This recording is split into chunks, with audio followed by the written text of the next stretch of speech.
For the best quality, watch this video in full 1080p HD at 60 frames per second.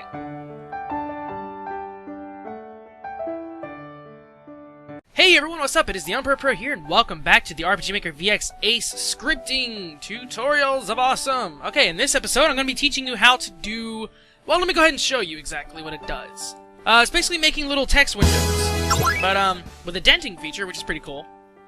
Alright, so there you go. So you can have text here, you can have the denting of the text here, and the width will automatically adjust itself to the denting. So I'm going to show you guys how to do all that. Okay, so you may be very familiar with how this looks right here. It's similar to the first episode, and if you have no idea what any of this is, I recommend going and watching the first episode before you watch this. Alright, so let's go ahead and get started. Instead of make graphic or graphics, we're gonna rename it to make text, and we're gonna rename the DEF to make text as well. Don't worry about adding this yet. We'll get to that in a minute.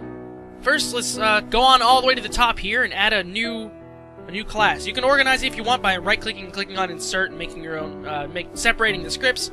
But I decided to do it like this.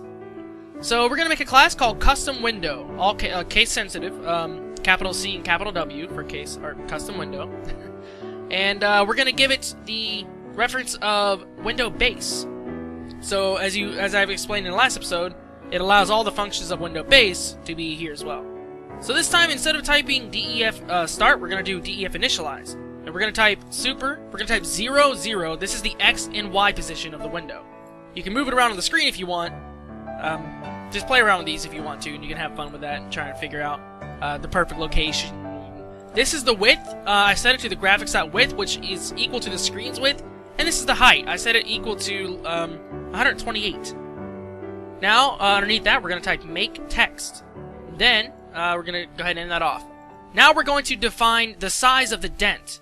Now, I tried doing this with variables and it returned an error, so I just did it this way.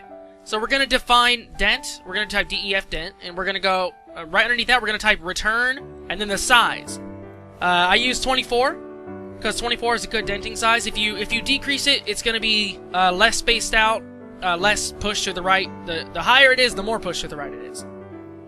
So we're going to go ahead and end that off. Then we're going to do def make text, and that is going to draw the text, and here's how you do that. So you type, I'm going to type this out so you can see it a little bit easier, space it out. Draw underscore text, and then the X, Y. You don't type X and Y, you type the numbers, because we haven't defined what X and Y actually means, so it's not going to work. So do remember that you do have to type numbers here. This is the width of the this is the width of the text. I set it equal to the graphics width, so it's equal to the Windows width, because the window is equal to the graphics width. This is the height. Line height is, by default, equals 24. So if you just type line height, then it'll be 24. Or you can manually type it. You'll see funky looking differences if you kind of play around with the width and height of this. So I'll leave that to you so you guys can have fun with that. So I'm going to go line height. And then I'm going to do the message.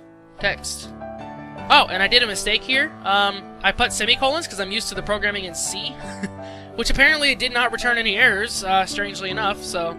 yeah, I'm used to programming in C a lot, so I put semicolons at the end of that. Don't mind that. So yeah, doing this will draw your text. Now, how we did the denting in the text was, as you can see here on line 3, on message 3, we have, instead of putting a 0 for the width or for the X position, we have dent, which is 24. So it's the same as typing 24. But if you did dynamically want to change this, all you have to do is change this one number, and it would change the denting for all of the messages that you have dented. That's why we're using a definition for the denting. That's why we're not just typing 24. Makes things a little bit faster and a little bit more organized on you. Line height times 2, which means it's 2 lines down. Line height times 3 means it's 3 lines down. Well, technically 4 because 0 counts as the first line. So whenever you make a new line, remember, make sure you add another times and a higher number. That's where it's going to be at on the Y position, vertically on the screen. Now, instead of graphics.width for the width, we just use graphics.width minus dent, which again will return 24. See, we have 4 things here that can benefit from this one thing. So if you change this, the whole thing will change. It makes it so that it's always going to fit basically. And we're just going to have the line height for the height of the text. You don't have to do the multiples here. Otherwise, again, you will experience some funky things. Pretty cool. Pretty fun, actually. So we're going to end off that. We're going to end off the DEF make text. And now we're going to go, we're going to end off the class. Now we're going to go back down here to where the DEF make text we made earlier. Where all we're going to do is type at text window equals, and then the name of our class, which is custom window, dot new. That's all it takes. Clicking OK on that will get you this. Alrighty, so that's actually, wow, it's been a pretty short episode. Anyway, I hope you guys enjoyed. Let me know in the comments on a scale of 1 to 10 what you guys thought of this video, and why, and yeah, let me know. What? I was gonna say let me know again, like the second time. What? I'm just so used to saying let me know in the comments what you guys think, I almost said it twice, because I kind of changed the way I said it the first time. Well, anyway, see you guys later. Thank you all so very much for watching.